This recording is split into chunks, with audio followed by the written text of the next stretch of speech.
भाष्यं यद्यपि पूर्वमेव बहुभिः व्याख्यातः पूर्वं बुधैः तस्मिंस्तेऽपि तथापि मोहमगमन् यद्वादिवै मत्यतः अध्यासैकनिरूपणेन निखिलं भाष्यार्थमातन्वति स्वात्मानन्दविधायिनी च सुगमा व्याख्यानकेशां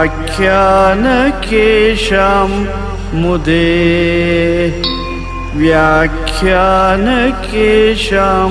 मुदे।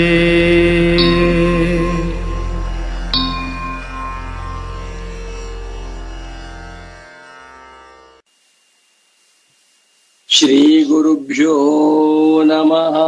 हरिः ओम। शंकरं शंकराचार्यं केशवं बादरायणं सूत्रभाष्यकृतौ वन्दे भगवन्तौ पुनः पुनः। श्रुतिस्मृतिपुराणानाम् आलयं करुणालयं नमामि भगवत्पादं शंकरं लोकशंकरम्। भारती करुणापात्रं भारती पदभूषणं भारती पदमारूढं भारती तीर्थमाश्रये। विद्याविनय संपन्नं वीतरागं विवेकिनं वन्दे वेदांत तत्त्वज्ञं विधुशेखर भारतीम्। वन्दे तं सच्चिदानन्दं यतिवर्यं महामतिं वेद वेदांत सारज्ञं सद्गुरुं प्रणतोऽस्म्यहम्। श्रीगुरुं प्रणतोऽस्म्यहम्। सदाहं सम्प्रदायज्ञं संयमीन्द्रं सदाश्रयं सद्गुरुं सच्चिदानन्दं सदाचारं समाश्रये। सूत्रभाष्य प्रणेतारौ वेदान्ताब्ज प्रभाकरौ वन्दे परस्परात्मानौ बादरायण शंकरौ। सर्वात्मा सर्वदृग्योऽसौ सर्वाध्यास निरासकृतिं सततं सन्निधत्तां मे हृदये परमः शिवः। नमो नमः शंकर पादुकाभ्यां नमो नमः श्री श्री सच्चिदानंदेन्द्र सरस्वती सद्गुरु पादुकाभ्यां। ಭಗವದ್ಭಕ್ತರು ತತ್ವ ಜಿಜ್ಞಾಸು ಸಾಧಕರು ವಸ್ತುತಂತ್ರಜ್ಞಾನ ಪ್ರಿಯರು ಮುಮುಕ್ಷುಗಳು ಶಂಕರರ ಪರಮ ಭಕ್ತರು ಆಗಿರುವ ಶುದ್ಧ ವೇದಾಂತಿಗಳಾದ ಆತ್ಮೀಯ ಪ್ರೇಮಾತ್ಮ ಸ್ವರೂಪಿಗಳಾದ ತಮ್ಮೆಲ್ಲರಿಗೂ ಇಂದಿನ ಸುಪ್ರಭಾತವನ್ನು ಹೇಳುತ್ತಾ, ಇಂದು ಶ್ರೀ ವಿಶ್ವಾವಸನಾಮ ಸಂವತ್ಸರದಲ್ಲಿ ಉತ್ತರಾಯಣ ಗ್ರೀಷ್ಮ ಋತು ಆಷಾಢ ಮಾಸ ಗುರುಮಾಸ ಶುಕ್ಲ ಪಕ್ಷ ಬಿದಿಗೆ ದ್ವಿತೀಯ ತಿಥಿ. ದ್ವಿತೀಯ ತರಿಗೆ ಬಂದಿದೆ. ಇಂದು ತುಂಬಾ ಸಂತೋಷ. ವಾರ ಸ್ಥಿರ ವಾರ. 2025ನೇ ಇಸವಿ ಜೂನ್ ಮಾಹಿನಿಯಲ್ಲಿ ಇಂದು 28ನೇ ತಾರೀಖಿನ ಶನಿವಾರದ ಶುಭೋದಯವನ್ನು ಸುಪ್ರಭಾತವನ್ನು ತಮ್ಮೆಲ್ಲರಿಗೂ ಹೇಳುತ್ತಾ ಇಂದಿನ ಸುಗಮ ವ್ಯಾಖ್ಯಾನವನ್ನ ನೋಡೋಣ. ಭಗವಾನ್ ಶಂಕರಾಚಾರ್ಯರವರು ಬ್ರಹ್ಮಸೂತ್ರಗಳಿಗೆ ಭಾಷ್ಯವನ್ನು ಬರೆದಿದ್ದಾರೆ. ಅದಕ್ಕೆ ಹೆಸರಾಯಿತು ಬ್ರಹ್ಮಸೂತ್ರ ಶಾಂಕರ ಭಾಷ್ಯ. ಇದು ಎಲ್ಲ ಮುಮುಕ್ಷುಗಳಿಗೂ ಕೂಡ ಮಾರ್ಗದರ್ಶನ ಮಾಡುತ್ತಿರುವಂತ ಪರಮಶ್ರೇಷ್ಠವಾದ ಗ್ರಂಥ. ಈ ಬ್ರಹ್ಮಸೂತ್ರ ಭಾಷ್ಯಕ್ಕೆ ಪ್ರಾರಂಭದಲ್ಲಿ ಪೂಜ್ಯರಾದ ಭಗವತ್ಪಾದ ಶಂಕರರು ಒಂದು ಅವತರಣಿಕಾ ಭಾಷ್ಯವನ್ನು ಬರೆದಿದ್ದಾರೆ. ಬ್ರಹ್ಮಸೂತ್ರ ಭಾಷ್ಯ ಅವತರಣಿಕಾ ಭಾಷ್ಯ 4 ಪುಟ ಇರಬಹುದು. ಇದಕ್ಕೆ ಹೆಸರು ಅಧ್ಯಾಸ ಭಾಷ್ಯಂ. ಬಹಳ ಚೆನ್ನಾಗಿದೆ. ಯಾರು ನಿಜವಾದ ಮುಮುಕ್ಷುಗಳು, ನಿಜವಾದ ಜಿಜ್ಞಾಸುಗಳು ಅಂಥವರು ಅಧ್ಯಯನ ಮಾಡಲೇಬೇಕಾಗಿರುವ ಗ್ರಂಥ ಅಧ್ಯಾಸ ಭಾಷ್ಯ. ಅದರ ಮೇಲೆ ನನ್ನ ಪ್ರೀತಿಯ ಪರಮ ಪೂಜ್ಯ ಸದ್ಗುರು ವರೆಣ್ಯನಾದ ಶ್ರೀ ಶ್ರೀ ಶ್ರೀ ಸಚ್ಚಿದಾನಂದೇಂದ್ರ ಸರಸ್ವತಿ ಸ್ವಾಮಿಗಳವರು ಸಂಸ್ಕೃತ ಭಾಷೆಯಲ್ಲಿ ಸುಗಮ ಎನ್ನುವಂತಹ ವ್ಯಾಖ್ಯಾನ ಬರೆದಿದ್ದಾರೆ. ಸುಗಮ ವ್ಯಾಖ್ಯಾನ ಅದ್ಭುತವಾಗಿದೆ. ಮುಮುಕ್ಷುಗಳ ಕಣ್ಣನ್ನು ತೆರೆಸ್ತಾ ಇದೆ. ಇಂಥ ವ್ಯಾಖ್ಯಾನವನ್ನು ಯಾರು ಮಾಡಿಲ್ಲ. ಸುಮಾರು 100 ಜನಗಳು ಅಧ್ಯಾಸ ಭಾಷ್ಯಕ್ಕೆ ವ್ಯಾಖ್ಯಾನ ಮಾಡಿದ್ದಾರೆ. ಕನ್ನಡದಲ್ಲಿ, ಸಂಸ್ಕೃತದಲ್ಲಿ, ತೆಲುಗಿನಲ್ಲಿ, ಇಂಗ್ಲಿಷಿನಲ್ಲಿ ಬೇರೆ ಬೇರೆ ಭಾಷೆಗಳು ಮಾಡಿದ್ದಾರೆ. 100 ವ್ಯಾಖ್ಯಾನಗಳಿವೆ. ಆದರೆ ಪರಮ ಪೂಜ್ಯ ಸಚ್ಚಿದಾನಂದೇಂದ್ರ ಸರಸ್ವತಿ ಸ್ವಾಮಿಗಳವರು ಬರೆದಿರುವಂತೆ, ವಿಮರ್ಶೆ ಮಾಡಿರುವಂತೆ ಯಾರೊಬ್ಬರೂ ಕೂಡ ಖಂಡಿತ ಮಾಡಿಲ್ಲ ಎನ್ನುವುದನ್ನ ಧೈರ್ಯವಾಗಿ ಹೇಳ್ತಾ ಇದ್ದೇನೆ. ಶುರು ಮಾಡಿ. ಸರ್ವಾತ್ಮ ಸರ್ವದೃಗ್ಯೋಸೌ ಸರ್ವಾಧ್ಯಾಸ ನಿರಾಸಕೃತಿ ಸತತಂ ಸನ್ನಿಧತ್ತಾಂ ಮೇ ಹೃದಯೇ ಪರಮಶಿವಃ ಸೂತ್ರಭಾಷ್ಯ ಪ್ರಣೇತಾರೌ ವೇದಾಂತಾಬ್ಜ ಪ್ರಭಾಕರೌ ವಂದೇ ಪರಸ್ಪರಾತ್ಮಾನೌ ಬಾದರಾಯಣ ಶಂಕರೌ. ಭಾಷ್ಯಂ ಯದ್ಯಪಿ ಪೂರ್ಣಮೇವ ಬಹುಭಿಃ ವ್ಯಾಖ್ಯಾತ ಪೂರ್ವಂ ಬುಧೈಃ ಅಸ್ಮಿಂಸ್ತೇಪಿ ತಥಾಪಿ ಮೋಹಮಗಮನ್ ಯದ್ವಾದಿ ವೈ ಮಧ್ಯತಃ ಅಧ್ಯಾಸೈಕ ನಿರೂಪಣೇನ ನಿಖಿಲಂ ಭಾಷ್ಯಾರ್ಥಮಾತನ್ವತಿ ಸ್ವಾತ್ಮಾನಂದ ವಿಧಾಯಿನಿ ಚ ಸುಗಮ ವ್ಯಾಖ್ಯಾನಕೇಶಾಂಬುಧೇ. ನಮೋ ನಮಃ ಶ್ರೀ ಶ್ರೀ ಸಚ್ಚಿದಾನಂದೇಂದ್ರ ಸರಸ್ವತಿ ಸದ್ಗುರು ಪಾದುಕಾಭ್ಯಾಂ. ಸುಗಮ ವ್ಯಾಖ್ಯಾನ ಕನ್ನಡದ ಗ್ರಂಥ 107ನೇ ಪುಟ 31ನೇ ಭಾಷ್ಯ ಭಾಗ. ಉಕ್ತ ಮತಂ ಭಾಷ್ಯ ಬಹಿರ್ಭೂತಂ ಯುಕ್ತ್ಯಪೇತಂಚ. ಹಿಂದಿನ ಭಾಗದಲ್ಲಿ 105ನೇ ಪುಟದಲ್ಲಿ ತಿಳಿಸಿರುವಂಥ ವ್ಯಾಖ್ಯಾನವು ಸರಿಯಲ್ಲ. ಅದಕ್ಕೆ ಹೆಸರು ಮೂಲ ವಿದ್ಯಾ ವ್ಯಾಖ್ಯಾನ. ಉಕ್ತ ಮತಂ, ಹಿಂದೆ ತಿಳಿಸಲ್ಪಟ್ಟಿರುವಂತಹ ಈ ಮತವು ಯಾವುದು? ಅವಿದ್ಯಾ ಎನ್ನುವ ಮಾತಿಗೆ ಮೂಲ ವಿದ್ಯಾ ಅಂತ ಅರ್ಥ. ಮೂಲ ವಿದ್ಯಾ ಅಂದ್ರೇನು? ಭಾವರೂಪವಾದ ಅವಿದ್ಯಾ. ಅದು ಹೇಗಿದೆ? ಶಕ್ತಿ ರೂಪವಾಗಿದೆ. ಅದು ಜಡಾದ್ವಯವಾಗಿದೆ ಅಂತ ಹೇಳಿದ್ದಾರೆ. ಇದು ಭಾಷ್ಯ ಬಹಿರ್ಭೂತಂ, ಭಾಷ್ಯಕ್ಕೆ ಹೊರಚಾಗಿದೆ. ಶಾಂಕರ ಭಾಷ್ಯದಲ್ಲಿ ಇದನ್ನು ಹೇಳಿಲ್ಲ ಅಂತಲ್ಲ, ಅವ್ರಿಗೆ ಗೊತ್ತೇ ಇಲ್ಲ. ಯುಕ್ತಿ ಅಪೇತಂಚ. ಯುಕ್ತಿ ಉಪೇತಂ ಅಲ್ಲ, ಯುಕ್ತಿ ಅಪೇತಂ, ಯುಕ್ತಿಗೂ ಹೊರತಾಗಿದೆ. ಈ ಮೂಲ ವಿದ್ಯಾವಾದ ಶಾಂಕರ ಭಾಷ್ಯದಲ್ಲಿಲ್ಲ. ಈ ಮೂಲ ವಿದ್ಯಾವಾದವು ಯುಕ್ತಿಗೂ ಹೊಂದುವುದಿಲ್ಲ ಅಂತ ಹೆಡ್ಡಿಂಗು. ಬಹಳ ಜೋರಾಗಿದೆ. ತದೇತತೆ ಸರ್ವಂ ಅಶಾಂಕರಂ ಮತಂ. ನೋಡಿ ಹೇಗಿದೆ ಗುರು ಮಾತು. ತದೇ ತತ್ ಸರ್ವಂ. 30ನೇ ಭಾಷ್ಯ ಭಾಗದಲ್ಲಿ ನಾವೇನು ವ್ಯಾಖ್ಯಾನಕಾರರ ಅಭಿಪ್ರಾಯ ತಿಳಿಸಿದ್ದೇವೆಯೋ ಇದೆಲ್ಲವೂ ಕೂಡ ಅಶಾಂಕರಂ ಮತಂ.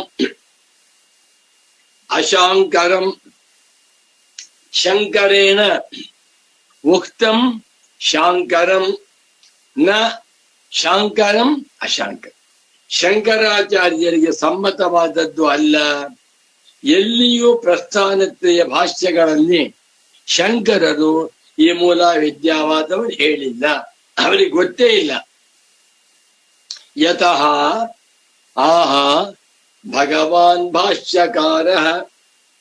ಏಕೆಂದರೆ ಭಗವಾನ್ ಭಾಷ್ಯಕಾರರು ಅಧ್ಯಾಸ ಭಾಷ್ಯದಲ್ಲಿ ಆಹಾ ಹೀಗೆ ಹೇಳ್ತಾ ಇದ್ದಾರೆ. ಅಧ್ಯಾಸಂ ಪಂಡಿತಾಃ ಅವಿದ್ಯಾ ಇತಿ ಮನ್ಯಂತೆ ಇತಿ ತಮೇತಂ ಏವಂ ಲಕ್ಷಣಂ. ಪಂಡಿತಾಃ ಅವಿದ್ಯಾ ಇತಿ ಮನ್ಯಂತೆ ಶಾಂಕರ ಭಾಷ್ಯ. ಈ ಅಜ್ಞಾನವನ್ನು ಪಂಡಿತರು ಬ್ರಹ್ಮಜ್ಞಾನಿಗಳು ಅವಿದ್ಯಾ ಎಂದು ಹೇಳುತ್ತಾರೆ. ಅಜ್ಞಾನವೆಂದರೂ ಒಂದೇ, ಅಧ್ಯಾಸವೆಂದರೂ ಒಂದೇ, ಅವಿದ್ಯಾ ಎಂದರೂ ಒಂದೇ. ಬರ್ಕೋಬೇಡಿ. ಯಯೇವ ಅಧ್ಯಾಸ ಸಾಯೇವ ಅವಿದ್ಯಾ. ಯಾಯೇವ ಅವಿದ್ಯಾ ತದೇವ ಅಜ್ಞಾನಂ. ಯದೇವ ಅಜ್ಞಾನಂ ಸಯೇವ ಅಧ್ಯಾಸ. ಅಧ್ಯಾಸ ಅವಿದ್ಯಾ ಅಜ್ಞಾನಾನಾಂ ಸಾಮಾನಾಧಿಕರಣ್ಯಂ. ಅಧ್ಯಾಸವೆಂದರೂ ಒಂದೇ, ಅವಿದ್ಯಾ ಎಂದರೂ ಒಂದೇ ಎಂದು ಶಂಕರಾಚಾರ್ಯರು ಹೇಳಿದ್ದಾರೆ. ಈ ಮೂಲ ವಿದ್ಯಾವಾದಿಗಳ ಪ್ರಕಾರ ಅಧ್ಯಾಸ ಎನ್ನುವಂತಹದ್ದು ಕಾರ್ಯವಿದ್ಯಾ, ಅವಿದ್ಯಾ ಎನ್ನುವಂತಹದ್ದು ಮೂಲ ವಿದ್ಯಾ. ಅಧ್ಯಾಸ ಎನ್ನುವಂತಹದ್ದು ಸ್ಥೂಲ ವಿದ್ಯಾ, ಅವಿದ್ಯಾ ಎನ್ನುವಂತಹದ್ದು ಮೂಲ ವಿದ್ಯಾ. ಸ್ಥೂಲ ವಿದ್ಯಾ ಹೊರಟೋಗುತ್ತೆ, ಮೂಲ ವಿದ್ಯೆ ಹೋಗುದಿಲ್ಲ ಅಂತ ಹೇಳಿ ಬೇರೆ ಬೇರೆ ಮಾಡಿಬಿಟ್ರು. ಅಜ್ಞಾನಕ್ಕಿಂತ ಭಿನ್ನವಾದದ್ದು ಅಧ್ಯಾಸ, ಅಧ್ಯಾಸಕ್ಕಿಂತ ಭಿನ್ನವಾದದ್ದು ಅವಿದ್ಯಾ ಅಂತ ಹೇಳಿ. ಇದು ತಪ್ಪು. ಏಕೆಂದರೆ ಶಂಕರ ಭಗವತ್ ಪೂಜ್ಯ ಪಾದಾಚಾರ್ಯರು ಬಾಯಿ ಬಿಟ್ಟು ಈ ಅಧ್ಯಾಸವನ್ನೇ ಪಂಡಿತರು ಅವಿದ್ಯಾ ಎಂದು ಹೇಳುತ್ತಾರೆ ಅಂತ ಹೇಳಿದ್ದಾರೆ. ಏತೇತು ವಾದಿನಃ, ಏತೇತು ಮೂಲ ವಿದ್ಯಾವಾದಿನಃ ಪಂಚಪಾದಿಕಾಕಾರಾಃ, ಭಾಮತೀಕಾರಾಃ, ಇಷ್ಟಸಿದ್ಧಿಕಾರಾಃ, ವಾಚಸ್ಪತಿ ಮಿಶ್ರಾಃ ಇತ್ಯಾದಯಃ ಸರ್ವೇಪಿ ವ್ಯಾಖ್ಯಾನಕಾರಾಃ ಅಧ್ಯಾಸ ವ್ಯತಿರಿಕ್ತಂ ಅಜ್ಞಾನಂ ಅವಿದ್ಯಾ ಇತ್ಯಾಹುಃ. ತುಂಬಾ ಚೆನ್ನಾಗಿದೆ. ಅಧ್ಯಾಸಕ್ಕಿಂತ ಭಿನ್ನವಾದದ್ದು ಅಜ್ಞಾನ, ಅಜ್ಞಾನವೇ ಅವಿದ್ಯಾ. ಅಧ್ಯಾಸವು ಅವಿದ್ಯೆಯಲ್ಲ, ಅಧ್ಯಾಸವು ಜ್ಞಾನ ರೂಪವಾದದ್ದು.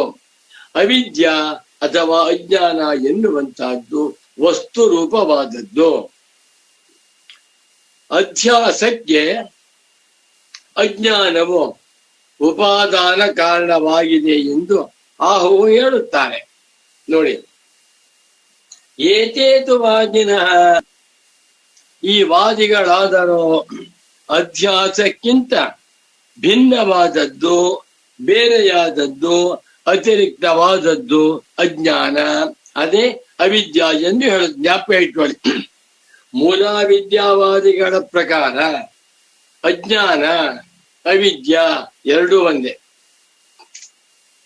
ಅದಕ್ಕೊಂದು ವಿಶೇಷಣ ಮೂಲ ಜ್ಞಾನಂ ಮೂಲ ವಿದ್ಯಾ. ಇದು ಅಧ್ಯಾಸವಲ್ಲ, ಅಧ್ಯಾಸಕ್ಕೆ ಉಪಾದಾನ ಕಾರಣವಾಗಿದೆ. ಆದ್ದರಿಂದಲೇ ಶಂಕರಾಚಾರ್ಯರು ಅಧ್ಯಾಸವನ್ನೇ ಅವಿದ್ಯಾ ಎಂದು ಕರೆದಿದ್ದಾರೆ. ಅಧ್ಯಾಸವು ಕಾರ್ಯ, ಅವಿದ್ಯೆಯು ಕಾರಣ. ಪಂಡಿತಾ ಅವಿದ್ಯಾ ಇತಿ ಮನ್ಯಂತೆ ಇತ್ಯುಕ್ತೆ ನಾಯಂ ಭಾಷ್ಯಕಾರಸ್ಯ ಸ್ವಾಭಿಪ್ರಾಯಃ ಸ್ಯಾದಿತ್ಯಪಿ ಕಶ್ಚಿತ್. ಇತ್ಯಪಿ ಕಶ್ಚಿತ್ ಬೇಕಾದ್ರೂ ಆಗ್ಬಹುದು, ಇತ್ಯಪಿ ಕೇಚಿತ್ ಬೇಕಾದ್ರೂ ಆಗ್ಬಹುದು. ಬಹಳ ಚೆನ್ನಾಗಿದೆ ನೋಡಿ. ಶಾಂಕರ ಭಾಷ್ಯದಲ್ಲಿ ಅಧ್ಯಾಸಂ ಪಂಡಿತಾ ಅವಿದ್ಯಾ ಇತಿ ಮನ್ಯಂತೆ. ಪಂಡಿತರುಗಳು ಅಧ್ಯಾಸವನ್ನ ಅವಿದ್ಯಾ ಎಂದು ಕರೆಯುತ್ತಾರೆ ಅಂತ ಹೇಳ್ತಾ ಇದ್ದಾರೆ ಭಾಷ್ಯದಲ್ಲಿ. ಪಂಡಿತರು ಕರೆಯುತ್ತಾರೆ ಅಂತ ಹೇಳಿದ್ದರಿಂದ ಇದು ಶಂಕರಾಚಾರ್ಯರ ಅಭಿಪ್ರಾಯವಲ್ಲ. ಶ್ರೀರಾಮಚಂದ್ರ ಪಂಡಿತಾ ಪಂಡಿತರು, ವಿದ್ವಾಂಸರು, ಮಹಾಮೇಧಾವಿಗಳು ಅಧ್ಯಾಸವನ್ನು ಅವಿದ್ಯಾ ಎಂದು ಕರೆಯುತ್ತಾರೆ ಎಂದು, ಅವಿದ್ಯಾ ಎಂದು ತಿಳಿಯುತ್ತಾರೆ. ಯಾವುದು ಅಧ್ಯಾಸವೋ ಅದೇ ಅವಿದ್ಯಾ ಅಂತ ಕರೀತಾರೆ ಎಂದು ಇಲ್ಲಿ ಪಂಡಿತರು ಹೇಳುತ್ತಾರೆ ಅಂತ ಹೇಳಿದ್ದರಿಂದ ಇದು ಅಯಂ ಇದು ಭಾಷ್ಯಕಾರಸ್ಯ ಶಂಕರಸ್ಯ ನ ಸ್ವಾಭಿಪ್ರಾಯ, ಶಂಕರಾಚಾರ್ಯರ ಸ್ವಂತ ಅಭಿಪ್ರಾಯವಲ್ಲ ಅಂತ ಇನ್ನೂ ಕೇಳ್ತಾರೆ. ಏನ್ ಅನ್ಯಾಯ ಸ್ವಾಮಿ ಇದು! ಇಲ್ಲಿ ಶಂಕರಾಚಾರ್ಯರು ತಮೇತಂ ಏವಂ ಲಕ್ಷಣ ಮಧ್ಯಾಸಂ ಪಂಡಿತಾ ಅವಿದ್ಯೇತಿ ಮನ್ಯಂತೆ ಎಂದು ಪಂಡಿತರು ಹೇಳುತ್ತಾರೆ ಅಂತ ಹೇಳಿದ್ದರಿಂದ ಶಂಕರಾಚಾರ್ಯರಿಗೆ ಸಮ್ಮತವಲ್ಲ.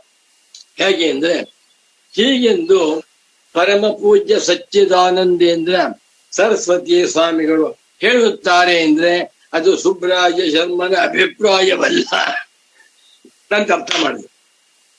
ಪಂಡಿತಾ ಅವಿದ್ಯಾ ಇತಿ ಮನ್ಯಂತೆ ಇತ್ಯುಕ್ತೆ ಎಂಬ ಈ ಉಕ್ತಿ ಇರುವುದರಿಂದ ಅಯಂ ಇದು ಭಾಷ್ಯಕಾರಸ್ಯ ನ ಸ್ವಾಭಿಪ್ರಾಯ, ಶಂಕರ ಭಗವತ್ ಪೂಜ್ಯ ಪಾದಾಚಾರ್ಯರ ಸ್ವಂತ ಅಭಿಪ್ರಾಯವಲ್ಲ. ಇದು ಶಂಕರಾಚಾರ್ಯರಿಗೆ ಸಮ್ಮತವಾದ ಅಭಿಪ್ರಾಯವಲ್ಲ ಎಂದು ಕಶ್ಚಿತ್ ಮತ್ತೆರವು ಹೇಳ್ತಾರೆ. ಕಶ್ಚಿತ್ ವ್ಯಾಖ್ಯಾನಕಾರ ಅಥವಾ ಕೇಚಿತ್ ವ್ಯಾಖ್ಯಾನಕಾರ ವದಂತಿ. ಇದು ಸರಿ ಅಂದ್ರೆ ತತ್ವತೀವ ಮಂದಂ ಬಿಡಿಸ್ಕೋಬೇಕಿದನ. ತತ್ ತು ಅತೀವ ಮಂದಂ ತತ್ವ ವ್ಯಾಖ್ಯಾನಂ. ಈ ವ್ಯಾಖ್ಯಾನವಾದರೂ ಅತೀವ ಮಂದ, ತುಂಬಾ ದಡ್ಡತನದ ವ್ಯಾಖ್ಯಾನ. ಏನ್ ಅನ್ಯಾಯ ಇದು! ಹೀಗೆಂದು ಜ್ಞಾನಿಗಳು ಹೇಳುತ್ತಾರೆ ಅಂದ್ರೆ ಶಂಕರಾಚಾರ್ಯರ ಅಭಿಪ್ರಾಯವಲ್ಲ. ಶಂಕರಾಚಾರ್ಯರ ಅಭಿಪ್ರಾಯದಂತೆ ಅಧ್ಯಾಸವು ಕಾರ್ಯ, ಅವಿದ್ಯೆಯು ಮೂಲ ವಿದ್ಯೆಯು ಕಾರಣ ಅಂತ ಅರ್ಥ ಮಾಡ್ಬೇಕು. ಅಲ್ಲಪ್ಪ, ಇಲ್ಲಿ ಶಂಕರರು ಅಧ್ಯಾಸವನ್ನೇ ಅವಿದ್ಯಾ ಅಂತ ಕರೆದಿದ್ದ. ಅವರು ಹೇಳಿದ್ದ ನೋಡಿ, ಶಂಕರಾಚಾರ್ಯರು ಕಾಮ.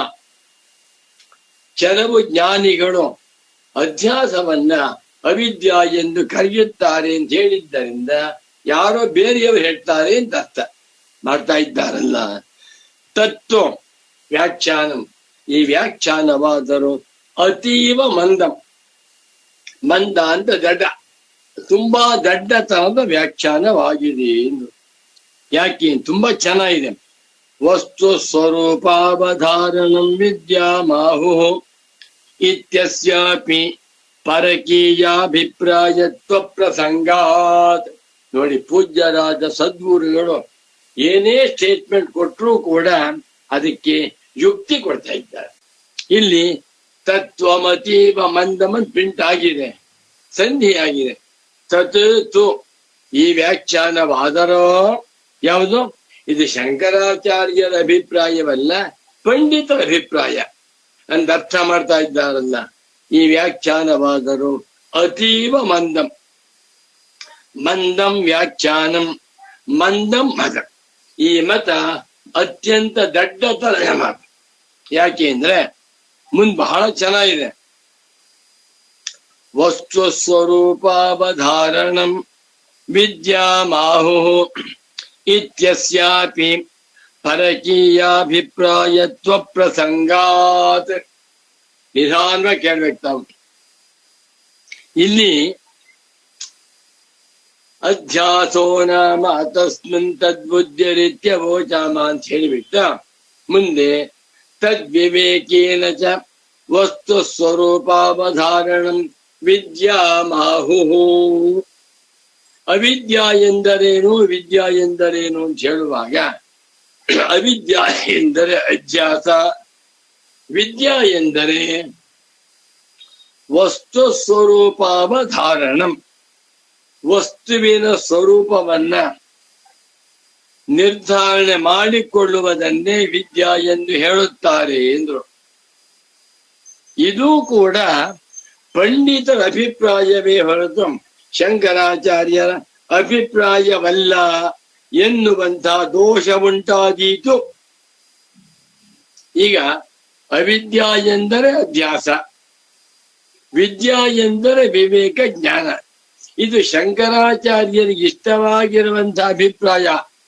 ನೀವು ಮೇಲುಗಡೆಯಲ್ಲಿ ಪಂಡಿತಾ ಅವಿದ್ಯೇತಿ ಮನ್ಯಂತೆ ಅಂತ ಹೇಳಿದ್ದರಿಂದ ಯಾರೋ ಪಂಡಿತರ ಅಭಿಪ್ರಾಯ ಇದು ಶಂಕರಾಚಾರ್ಯರ ಅಭಿಪ್ರಾಯವಲ್ಲ ಅಂತ ಅರ್ಥ ಮಾಡಿಬಿಟ್ರೆ ಆಗ ವಸ್ತು ಸ್ವರೂಪಾವಧಾರಣೆಯನ್ನ ವಿದ್ಯಾ ಎಂದು ಹೇಳುತ್ತಾರೆ ಎನ್ನುವ ಜಾಗದಲ್ಲಿಯೂ ಈ ವಾಕ್ಯಕ್ಕೂ ಕೂಡ ಪರಕೀಯಾಭಿಪ್ರಾಯತ್ವ, ಇದು ಕೂಡ ಶಂಕರರಿಗೆ ಸಮ್ಮತವಾದ ಅಭಿಪ್ರಾಯವಲ್ಲ.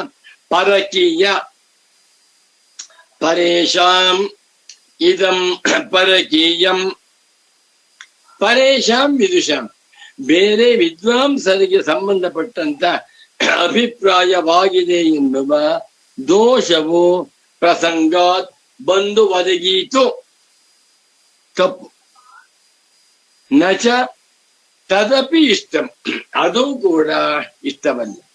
ಇಲ್ಲಿ ವಿದ್ಯಾ ವಿವೇಕವನ್ನೇ ಹೇಳುವಾಗ ಅಧ್ಯಾಸವನ್ನೇ ಅವಿದ್ಯಾ ಎಂದು ಕರೆದು ವಿವೇಕವನ್ನೇ ವಿದ್ಯಾ ಎಂದು ಹೇಳುತ್ತಾರೆ ಎಂದು ಇದು ಯಾರ ಅಭಿಪ್ರಾಯ?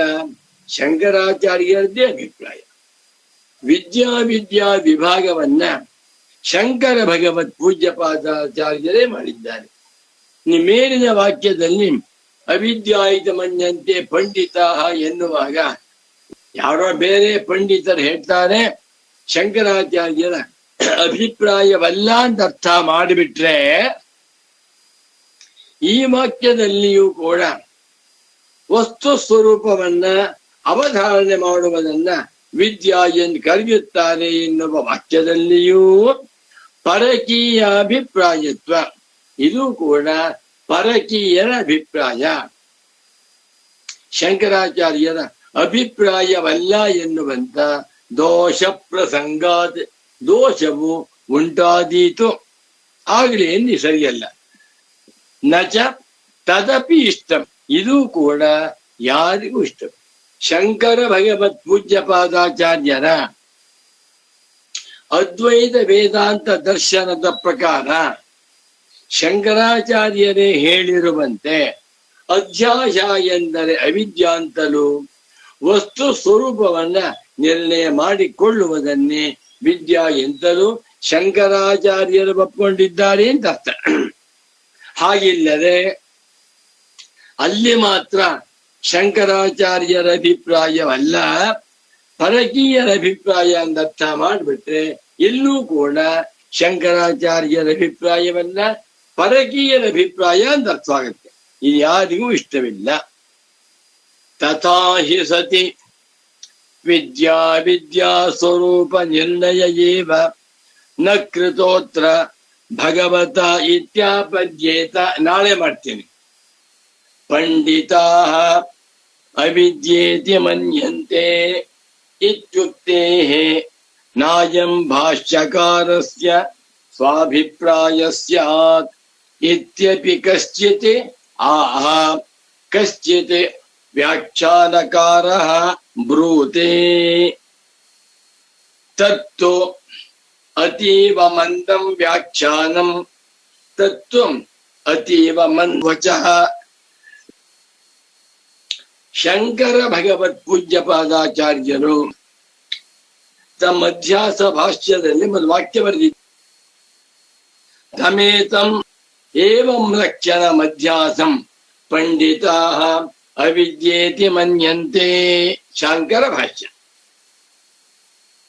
ಈ ಅಧ್ಯಾಸವನ್ನು ಪಂಡಿತರು ಜ್ಞಾನಿಗಳು ಅವಿದ್ಯಾ ಎಂದು ಕರೆಯುತ್ತಾರೆ. ಅಧ್ಯಾಸವೇ ಅವಿದ್ಯ, ಅವಿದ್ಯೆಯ ಅಧ್ಯಾಸ ಎಂದು ಪಂಡಿತಾಃ ಮನ್ಯಂತೆ ಎಂದು ಬರೆದಿದ್ದಾರೆ.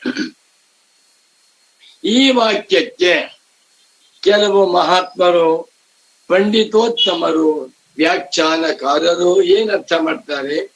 ಪಂಡಿತಾಃ ಎನ್ನುವ ಶಬ್ದವನ್ನ ಶಂಕರರು ಬಳಸಿರುವುದರಿಂದ ಹೀಗೆಂದು ಕೆಲವು ಪಂಡಿತರು ಹೇಳ್ತಾರೆ ಹೊರತು ನನ್ನ ಅಭಿಪ್ರಾಯವಲ್ಲ ಅಂತ ಅರ್ಥ ಮಾಡಬೇಕು ಅಂತ ಅರ್ಥ ಮಾಡ್ತಾ ಇದ್ದಾರೆ. ಪಂಡಿತರು ಅಧ್ಯಾಸವನ್ನ ಅವಿದ್ಯೆ ಎಂದು ಕರೆಯುತ್ತಾರೆ ಅಂತ ಹೇಳಿದ್ದರಿಂದ ಇದು ಶಂಕರಾಚಾರ್ಯರ ಅಭಿಪ್ರಾಯವಲ್ಲ. ನಾಯಂ ಭಾಷ್ಯಕಾರಸ್ಯ ಭಗವತಃ ಶಂಕರಸ್ಯ ಸ್ವಾಭಿಪ್ರಾಯ ಎಂದು ಕೆಲವರು ವ್ಯಾಖ್ಯಾನ ಮಾಡಿದ್ದಾರೆ. ತತ್ತು ಈ ವ್ಯಾಖ್ಯಾನವಾದರೂ ಅತೀವ ಮಂದ, ಅತ್ಯಂತ ಬಾಲಿಶವಾದ ವ್ಯಾಖ್ಯಾನ, ಅತ್ಯಂತ ದಡ್ಡತನದ ವ್ಯಾಖ್ಯಾನ ಅನ್ಬಿಟ್ರು. ಯಾಕೆ ಇನ್ನು ಮುಂದೆ ಬರೀತಾರೆ ನೋಡಿ.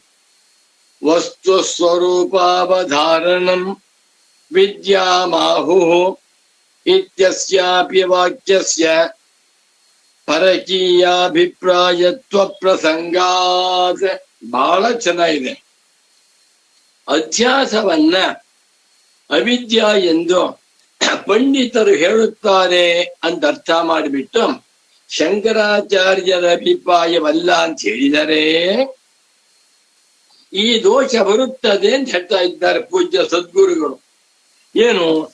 ವಸ್ತು ಸ್ವರೂಪವನ್ನ ನಿರ್ಧಾರಣೆ ಮಾಡಿಕೊಳ್ಳುವಂತಹದ್ದು ವಿದ್ಯಾ ಎಂದು ಹೇಳುತ್ತಾರೆ. ಇದು ಕೂಡ ಶಂಕರಾಚಾರ್ಯರ ಅಭಿಪ್ರಾಯವಲ್ಲ. ಯಾರೋ ಕೆಲವು ಪಂಡಿತೋತ್ತಮ ಅಭಿಪ್ರಾಯ ಎನ್ನುವಂತ ದೋಷವು ಬಂದು ಒದಗಿ ಬಿಟ್ಟುತ್ತದೆ. ಇತ್ಯಸ್ಯಾಪಿ ಈ ವಾಕ್ಯಕ್ಕೂ ಕೂಡ ಪರಕೀಯಾಭಿಪ್ರಾಯತ್ವ, ಪರಕೀಯ ಪರೇಶಾಂ ಇದಂ ಪರಕೀಯಂ, ಯಾರೋ ಬೇರೆ ವಿದ್ವಾಂಸರ ಅಭಿಪ್ರಾಯ ಎನ್ನುವಂತ ಪ್ರಸಂಗಾತ್ ದೋಷವುಂಟಾಗಿ ಬಿಡುತ್ತದೆ. ಇಲ್ಲಿ ತಾವು ಲಕ್ಷ್ಯವಿಟ್ಟು ಕೇಳಬೇಕು. ಅವಿದ್ಯಾ ಇತಿ ಪಂಡಿತಾ ಮನ್ಯಂತೆ, ಕ್ರಿಯಾಪದ ಮನ್ಯಂತೆ. ವಸ್ತು ಸ್ವರೂಪಾವಧಾರಣಂ ವಿದ್ಯಾಮಾಹು. ಎರಡೂ ವಾಕ್ಯಗಳಲ್ಲಿ ಸಮಾನವಾಗಿರುವಂತ ಎರಡು ಕ್ರಿಯಾಪದಗಳಿವೆ. ಒಂದು ಮನ್ಯಂತೆ, ಮನ್ಯತೆ, ಮನ್ಯೇತೆ, ಮನ್ಯಂತೆ. ಲಟ್ಲಕಾರದ ಪ್ರಥಮ ಪುರುಷ ಬಹುವಚನ ರೂಪ. ಆಹು, ಆಹ, ಆಹತು, ಆಹು. ಇದು ಕೂಡ ಲಟ್ಲಕಾರದ ಪ್ರಥಮ ಪುರುಷ ಉತ್ತಮ ಬಹುವಚನ. ಏನರ್ಥ? ಮನ್ಯಂತೆ ತಿಳಿಯುತ್ತಾರೆ, ಆಹು ಹೇಳುತ್ತಾರೆ. ಎರಡೂ ಕ್ರಿಯಾಪದಗಳಿಗೆ ಕರ್ತೃಪದ ಒಂದೇ. ಕೇ ಮನ್ಯಂತೆ, ಕೇ ಆಹು. ಪಂಡಿತಾ, ಪಂಡಿತಾ ಪಂಡಿತಾ ಮನ್ಯಂತೆ, ಪಂಡಿತಾ ಆಹು. ಪಂಡಿತಾ ಕಿಂ ಮನ್ಯಂತೆ? ಅಧ್ಯಾಸಂ ಅವಿದ್ಯಾ ಇತಿ ಮನ್ಯಂತೆ ಪಂಡಿತಾ. ವಸ್ತು ಸ್ವರೂಪಾವಧಾರಣಂ ವಿದ್ಯಾಮಾಹು ಪಂಡಿತಾ. ಎರಡೂ ಕಡೆಗಳಲ್ಲಿ ಒಂದೇ ಕರ್ತೃಪದವಿದೆ. ಹೀಗಾಗಿ ಬಿಟ್ಟರೆ ಈ ವಸ್ತು ಸ್ವರೂಪಾವಧಾರಣೆಯನ್ನೇ ವಿದ್ಯಾ ಎಂದು ಹೇಳುತ್ತಾರೆ ಎನ್ನುವಂತಹ ವಾಕ್ಯದಲ್ಲಿಯೂ ಪರಕೀಯ ಅಭಿಪ್ರಾಯತ್ವ, ಯಾರೋ ಬೇರೆಯವರ ಅಭಿಪ್ರಾಯ ಎನ್ನುವಂತಹ ದೋಷ ಬಂದು ಒದಗಿ ಬಿಡುತ್ತದೆ. ನಚ ತದಪಿ ಇಷ್ಟಂ, ಇದೂ ಕೂಡ ಶಂಕರರಿಗೂ ಇಷ್ಟವಿಲ್ಲ, ನಮಗೂ ಇಷ್ಟವಿಲ್ಲ. ವ್ಯಾಖ್ಯಾನ: ಏಕೆಂದರೆ ತಥಾ ಹಿ ಸತಿ, ಹಾಗಾಗಿ ಬಿಟ್ಟರೆ, ಯಾರೋ ಪಂಡಿತರು ಹೇಳ್ತಾರೆ ನನ್ನ ಅಭಿಪ್ರಾಯವಲ್ಲ ಅಂತ ಆಗಿ ಬಿಟ್ಟರೆ, ಆಗ ವಿದ್ಯಾ ಸ್ವರೂಪ ನಿರ್ಣಯ ಏವ ನ ಕೃತಃ ಅತ್ರ ಭಗವತಾ ಶಂಕರೇಣ ಇತ್ಯಾಪದ್ಯೇತ. ಬಹಳ ಚೆನ್ನಾಗಿದೆ.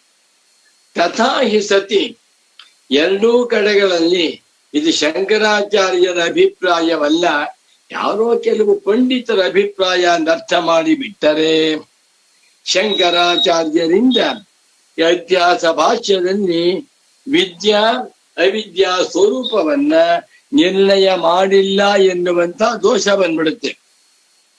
ಶಂಕರಾಚಾರ್ಯರವರು ಅಧ್ಯಾಸ ಭಾಷ್ಯದಲ್ಲಿ ಕಾನಾಮ ಅವಿದ್ಯಾ ಅಂತ ಹೇಳಿ ವಿದ್ಯಾ ಸ್ವರೂಪವನ್ನ ನಿರ್ಣಯ ಮಾಡುವುದಕ್ಕೆ ಹೊರಟಿದ್ದಾರೆ.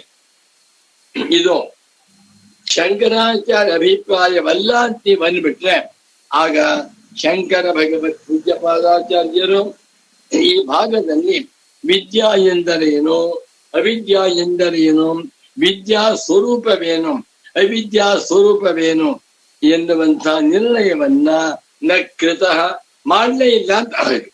ಯಾರೋ ಪಂಡಿತರು ಹೇಳ್ತಾರೆ, ನನ್ನ ಅಭಿಪ್ರಾಯವಲ್ವಪ್ಪ ಒಂದು ಅರ್ಥ ಮಾಡುವುದು ತಪ್ಪು. ನೋಡಿ, ಚೆನ್ನಾಗಿದೆ. ತಥಾ ಹಿ ಸತಿ, ಹಾಗಾಗಿ ಬಿಟ್ಟರೆ ಭಗವತಾ ಶಂಕರಾಚಾರ್ಯೇನ, ಭಗವತ್ಪಾದ ಶಂಕರಾಚಾರ್ಯರಿಂದ ಅತ್ರ ಅಧ್ಯಾಸ ಭಾಷ್ಯದಲ್ಲಿ ವಿದ್ಯಾ ಸ್ವರೂಪ ನಿರ್ಣಯ ಏವನ ಕೃತ.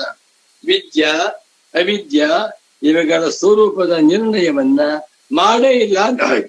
ಯಾರೋ ಹೇಳ್ತಾರೆ, ನನ್ನ ಅಭಿಪ್ರಾಯವಲ್ಲ ಅಂತ ಅರ್ಥ ಮಾಡುವುದು ಸರ್ವಥಾ ತಪ್ಪು, ದಡ್ಡತನ. ತತಶ್ಚ, ಹಾಗಾಗಲಿ ಬಿಟ್ರೆ, ಹೌದು, ಶಂಕರರು ಅಧ್ಯಾಸ ಭಾಷ್ಯದಲ್ಲಿ ವಿದ್ಯಾ ಸ್ವರೂಪವನ್ನ ನಿರ್ಣಯ ಮಾಡಿಲ್ಲ.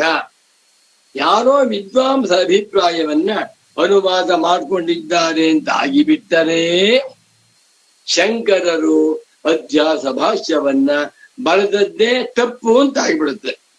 ತತಶ್ಚ, ಅದರಿಂದ ಭಗವಾನ್ ಭಾಷ್ಯಕಾರ, ಪೂಜ್ಯರಾದಂಥ ಶಂಕರಾಚಾರ್ಯರು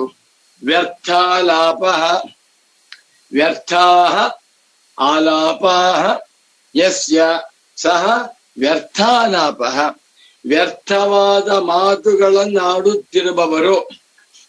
ಶಂಕರಾಚಾರ್ಯರ ಮಾತುಗಳಿಗೆ ಅರ್ಥವೇ ಇಲ್ಲ. ಯಾರೋ ಹೇಳ್ತಾರಪ್ಪ, ಯಾರೋ ಕೆಲವು ಪಂಡಿತೋತ್ತಮರು ಅಧ್ಯಾಸವನ್ನ ಅವಿದ್ಯೆ ಎಂದು ಹೇಳುತ್ತಾರೆ, ವಸ್ತು ಸ್ವರೂಪಾವಧಾರಣೆಯನ್ನ ವಿದ್ಯಾ ಎಂದು ಕೆಲವರು ಹೇಳುತ್ತಾರೆ, ನನ್ನ ಅಭಿಪ್ರಾಯವಲ್ಲ ಅಂದರ್ಥ ಮಾಡಿಬಿಟ್ಟರೆ ಭಾಷ್ಯಕಾರ ವ್ಯರ್ಥಾಲಾಪಃ. ಭಾಷ್ಯಕಾರ ಶಂಕರರು ವ್ಯರ್ಥವಾದ ಮಾತುಗಳನ್ನ ಉಳ್ಳವರು. ಅವರೇನೇನೋ ಮಾತಾಡ್ತಾ ಇದ್ದಾರೆ. ಅಧ್ಯಾಸ ಭಾಷ್ಯದಲ್ಲಿ ಶಂಕರರು ಅಧ್ಯಾಸ ಸ್ವರೂಪವನ್ನ ನಿರ್ಣಯ ಮಾಡಿಲ್ಲ, ವಿದ್ಯಾ ಸ್ವರೂಪವನ್ನು ನಿರ್ಣಯ ಮಾಡಿಲ್ಲ ಎನ್ನುವಂಥ ದೋಷವು ಆಪದ್ಯೇತ ಉಂಟಾಗಿ ಬಿಟ್ಟೀತು. ಇದು ತಪ್ಪು. ಅಧ್ಯಾಸ ಭಾಷ್ಯವನ್ನ ಬರೆದಿರುವಂಥವರು ಶಂಕರರು. ಅಧ್ಯಾಸ ಭಾಷ್ಯದಲ್ಲಿ ಅಧ್ಯಾಸವೇ ಅವಿದ್ಯಾ ಎಂದು ಹೇಳುತ್ತಿರುವವರು ಶಂಕರರು. ವಿದ್ಯಾ ಸ್ವರೂಪವನ್ನು, ವಸ್ತು ಸ್ವರೂಪವನ್ನ ನಿರ್ಣಯ ಮಾಡುವುದನ್ನೇ ವಿದ್ಯಾ ಎಂದು ಹೇಳುತ್ತಿರುವವರು ಶಂಕರರು. ಹೀಗೆ ಅರ್ಥ ಮಾಡ್ಬೇಕೆ ಹೊರತುವೆ ಯಾರೋ ಹೇಳ್ತಾರೆ ಎಂದು ಅರ್ಥ ಮಾಡಿಬಿಟ್ರೆ ಶಂಕರಾಚಾರ್ಯರನ್ನ ವ್ಯರ್ಥಾಲಾಪಃ ಭಗವಾನ್ ಶಂಕರ ಅನ್ನುವಂಥ ದೋಷಾರೋಪಣೆ ಮಾಡಿದಂಥ ಪಾಪವು ಉಂಟಾಗುತ್ತದೆ. ಶಂಕರರು ಸುಸ್ಪಷ್ಟವಾಗಿ ಅಧ್ಯಾಸ ಭಾಷ್ಯದಲ್ಲಿ ಅಧ್ಯಾಸವೆಂದರೇನು, ಅವಿದ್ಯಾ, ವಿರುದ್ಧವಾದದ್ದು ವಿದ್ಯಾ, ವಿದ್ಯಾ ಎಂದರೇನು ವಸ್ತು ಸ್ವರೂಪ ಅವಧಾರಣಂ ಅಂತ ಹೇಳ್ತಾ ಇದ್ದೆ. ಇದನ್ನೇ ಬಿಟ್ಬಿಟ್ಟು ನೀವು ಯಾರೋ ಹೇಳ್ತಾನೆ ಅರ್ಥ ಮಾಡುವುದು ತಪ್ಪು. ಬಹಳ ಚೆನ್ನಾಗಿ ತಸ್ಮಾತ್ ಆದ್ದರಿಂದ ಪಂಡಿತಾ ಇತಿ ಪೂಜಾರ್ಥಂ ನತು ಸ್ವಾಭಿಪ್ರಾಯ ವ್ಯಾವೃತ್ಯರ್ಥಂ ಇತ್ಯೇವ ಸುವ್ಯಾಖ್ಯಾನಂ. ಪರಮ ಪೂಜ್ಯ ಸದ್ಗುರು ಪುಂಗವರಾದ ಶ್ರೀ ಶ್ರೀ ಶ್ರೀ ಸಚ್ಚಿದಾನಂದೇಂದ್ರ ಸರಸ್ವತಿ ಸ್ವಾಮಿಗಳವರ ನಿರ್ಣಯ. ತಸ್ಮಾತ್ ಆದ್ದರಿಂದ ಇಂಥ ದೋಷ ಉಂಟಾಗುವುದರಿಂದ ಹಾಗರ್ಥ ಮಾಡುವುದು ಬೇಡ. ಹಾಗಾದರೆ ಪಂಡಿತ ಮನ್ಯಂತೆ ಯಾಕೆ ಬರೆದ್ರು? ಅಧ್ಯಾಸ ಅವಿದ್ಯಾ ಅಧ್ಯಾಸಮೇವ ಅವಿದ್ಯಾ ಇತಿ ವಯಂ ವದಾಮಹ ಅಂತ ಹೇಳ್ಬೇಕಾಗಿತ್ತಲ್ಲ. ಪಂಡಿತ ಎನ್ನುವಂತಹ ಪದವನ್ನ ಭಾಷ್ಯಕಾರ ಶಂಕರರು ಅಧ್ಯಾಸ ಭಾಷ್ಯದ ಮಧ್ಯೆ ಹೇಗೆ ಬಳಸಿದ್ದಾರೆ ಅಂದರೆ ಪೂಜಾರ್ಥಂ, ಗೌರವಕ್ಕೋಸ್ಕರವಾಗಿ. ಮಹಾತ್ಮರು ಬ್ರಹ್ಮಜ್ಞಾನಿಗಳು ಈ ಅಧ್ಯಾಸವನ್ನೇ ಅವಿದ್ಯಾ ಎಂದು ಹೇಳುತ್ತಾರೆ ಎಂದು ಹೇಳಿರುವಂತಹದ್ದು ಗೌರವ ತೋರಿಸುವುದಕ್ಕಾಗಿ.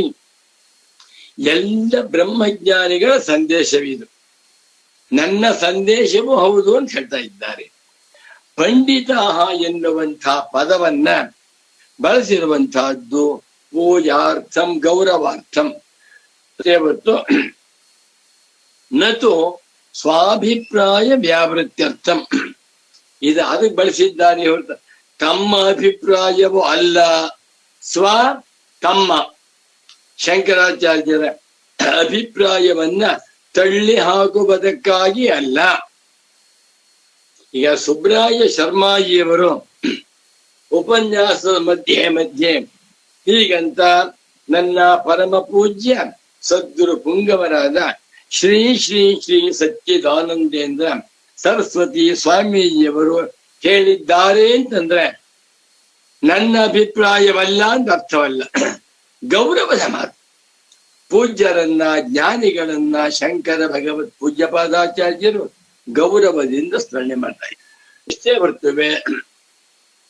ನ ಸ್ವಾಭಿಪ್ರಾಯ ವ್ಯಾವೃತ್ಯರ್ಥಂ, ಪಂಡಿತ ಮನ್ಯಂತೆ ಅಂತ ಹೇಳಿದ್ದರಿಂದ ತಮ್ಮ ಅಭಿಪ್ರಾಯವಲ್ಲ, ತಮ್ಮ ಅಭಿಪ್ರಾಯವನ್ನ ವ್ಯಾವರ್ತನೆ ಮಾಡುವುದಕ್ಕಾಗಿ ಭಗವಾನ್ ಶಂಕರರು ಪಂಡಿತ ಎನ್ನುವ ವಿಶೇಷಣವನ್ನ ಇಲ್ಲಿ ಹೇಳಿಲ್ಲ ಎಂದು ತಿಳಿದುಕೊಳ್ಳಬೇಕು.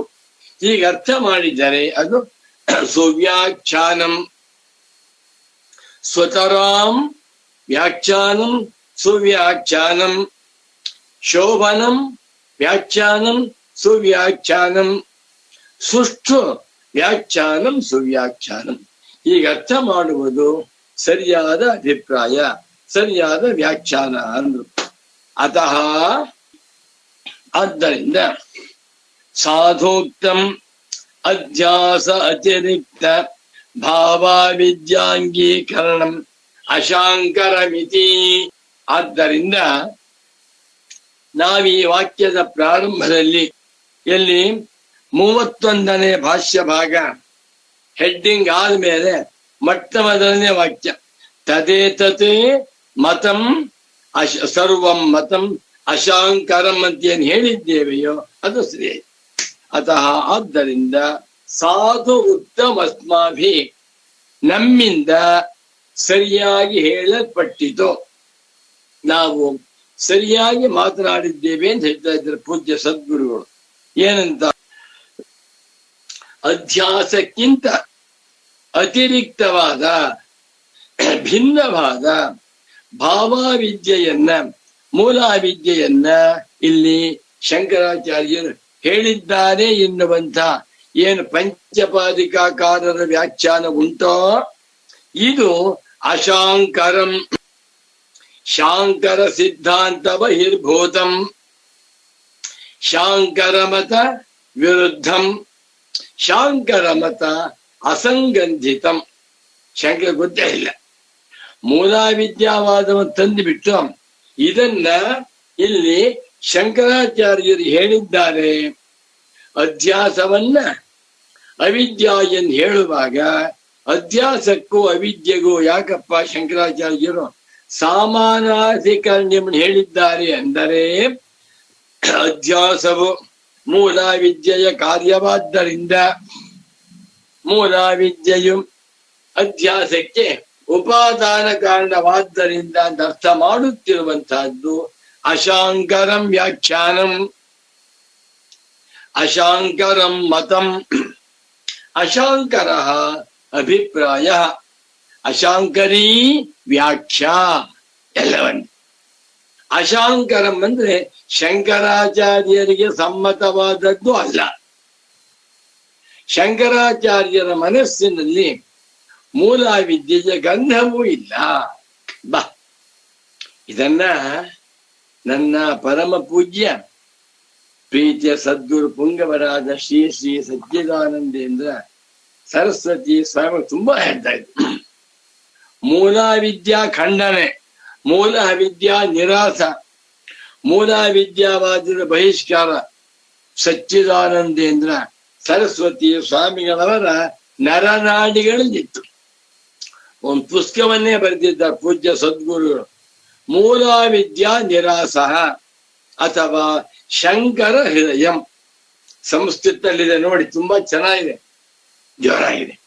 ಒಟ್ಟಿನಲ್ಲಿ ಇಲ್ಲಿ ಇಲ್ಲದೆ ಇರುವ ಶಂಕರಾಚಾರ್ಯರು ಹೇಳದೇ ಇರುವ ಶಾಂಕರ ಭಾಷ್ಯದಲ್ಲಿ ಎಲ್ಲಿಯೂ ಕಾಣಲ್ಪಡದಿರುವ ಶಂಕರಾಚಾರ್ಯರಿಗೆ ಗೊತ್ತೇ ಇಲ್ಲದಿರುವ ಮೂಲ ವಿದ್ಯಾವಾದವನ್ನು ತಂದಿರುವಂತಹದ್ದು ಅಶಾಂಕರಂ ಎಂದು ನಿರ್ಣಯವಾಯಿತು. ಮುಂದಕ್ಕೆ ಹೋಗೋಣ. ನಾನು ಅಶಾಂಕರಮಪಿ ಯುಕ್ತಿ ಮತ್ತು ಇದಂ ಮತಂ. ಮುಂದಿನ ವಾಕ್ಯ ಬಹಳ ಚೆನ್ನಾಗಿದೆ. ಸ್ವಾಮಿ ಆಯ್ತು, ನೀವು ಹೇಳುವಂತೆ ಮೂಲ ವಿದ್ಯಾವಾದವು ಅಶಾಂಕರಂ ಅಂತ ಆಯ್ತು. ಅಶಾಂಕರ ಅಂತಾದರೂ ಕೂಡ ಇದು ಯುಕ್ತಿಯಿಂದ ಕೂಡಿದೆಯಲ್ಲ. ಯುಕ್ತಿ ಮತ್ತು ಇದಂ ಮತಂ, ಮೂಲ ವಿದ್ಯಾವಾದದ ಮತವು ಅಶಾಂಕರವಾಗಿರಬಹುದು, ಸಂತೋಷ.